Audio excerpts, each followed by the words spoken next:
Shabbat Shalom. Clearly my soul is feeling Elul tonight. I'm feeling the Elul Nigun, and it just is it's hard to put words to how special it feels to be back here, to be back at BJ. I just came back after a 12-week leave, which I have an enormous amount of gratitude to the team and the community for allowing me to have that time with my family. But it feels,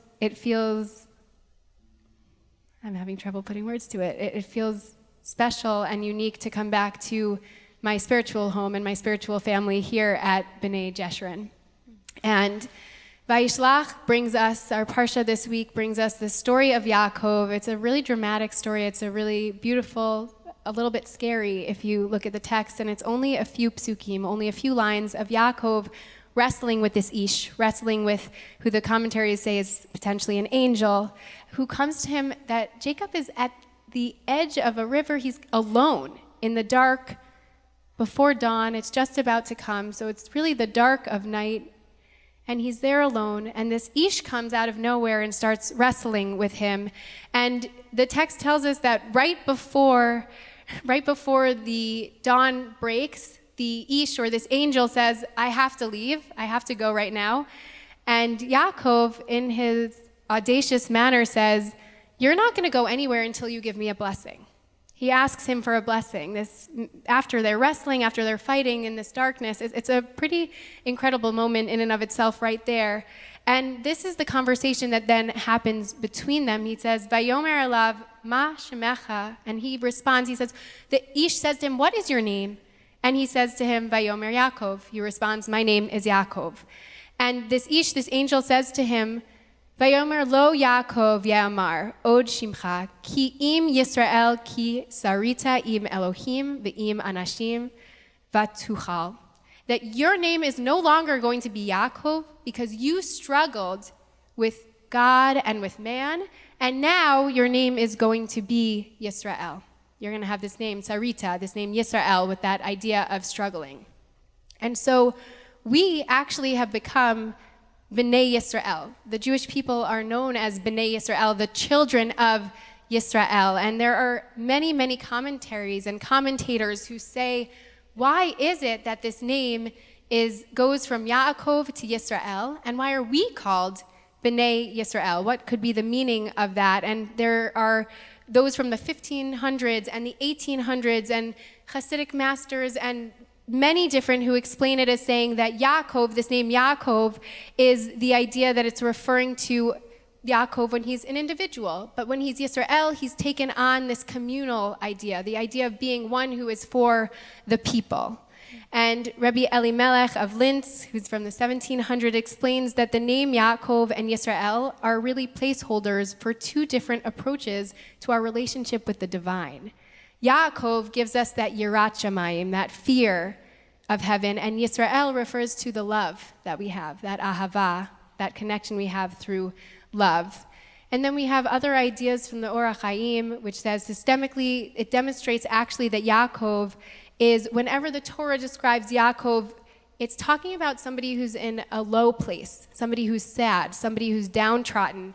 But Yisrael is someone who's at peace, someone who's in a calm place, a happy place. And even modern commentaries have put in this idea that we are the people who wrestle with God. We struggle. There's something beautiful in this name of B'nai Yisrael.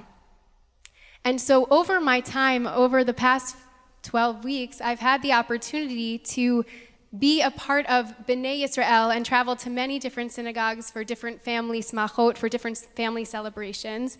And I got to experience different pieces of B'nai Yisrael. But what is so spectacular about being back here is that I'm back at B'nai Jeshurun, which is my spiritual home, which is my place of growth and learning with all of you. And there's one other name for Yaakov. There's another name for Yaakov. There's Yaakov, there's Yisrael, and there's Yeshurun, B'nai Yeshurun. And we are the community, the congregation of B'nai Jeshurun. So what is this third name? It actually comes up quite a few times in the text, only in our very last book of the Torah, and once it comes up in the prophets. But Rabbeinu Bachya teaches us that Yeshurun is related to the word for sure, to gaze, and that it actually comes back to this name of God and thinking that we are connected to God. Yeshurun is the connection that we have, the gazing upon, that we have had intimate moments with God.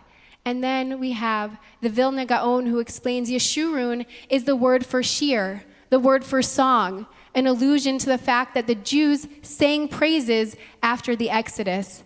And finally, we have another thought that says Yeshurun alludes to the idea that we accepted the Torah at Mount Sinai.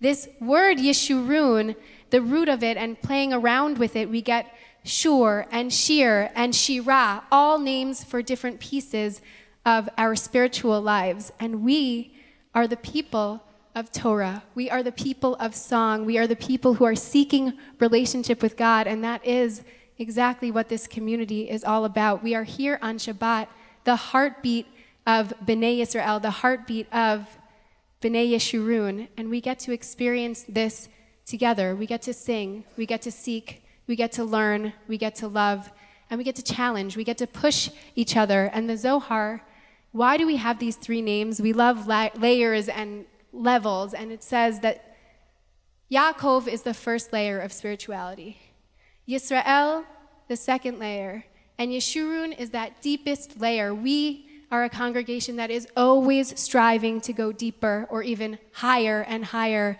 in our spiritual growth and in our spiritual beings, and I feel blessed to be on this journey with each of you as B'nai Yeshurun, the people of Jeshurun, this Yashar, this Shir, this Torah, and may it be that this Shabbat and all of the Shabbatot that come and bring us together, bring us toward this community and toward this striving of being our best and our deepest and most spiritual beings that we can be as we turn to Baruch Hu, to praise and to bring in Shabbat in its entirety, page 39b, or if you're using the Sim Shalom, page 279, we invite you to rise if you are able to do so.